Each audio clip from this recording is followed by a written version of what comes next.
Panevėžio ekranui A lygoje liko tik vienas žingsnis paskutinės lemiamos rungtynės prieš Kruoją dėl šalies čempionų vardų. Svarbiausias metų mūšis įvyks šį sekmadienį 13 val. Pakruojo stadione. Ilgas sezonas, turėjom daug rungtynių ir A lygos čempionate šiais metais buvo daugiau rungtynių ir Europoje žaidėm, taip kad turėjom nemažai oficialių varžybų ir aišku, tas galbūt jaučiasi, bet manau, kad atsvarą duoda tai, kad ypatingai mums svarbios tos varžybos ir atostogų norim išeiti su gera nuotaika.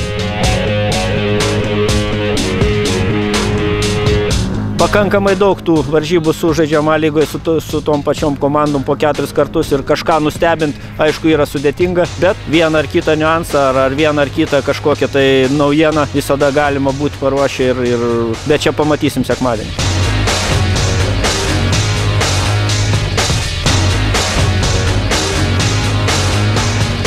Nuo pat sezono pradžios nebejojam savo keliamais tikslais ir jų galimybę įvykdyti tuos tikslus.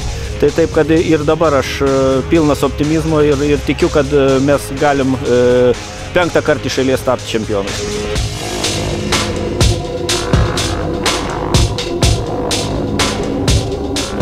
Reikia stengtis nugalėti viskas mūsų rankose, ką ir bandysim padaryti. Mes tai nesirengiam niekom jų stebinti, paprasčiausiai, sakau, parodyti savo žaidimą ir manau, kad viskas bus gerai. Neįdomu, kaip Kruoja žais. Vienu įvarčiu daugiau įmušti reikia negu Kruojama. Tai ir laimėsim.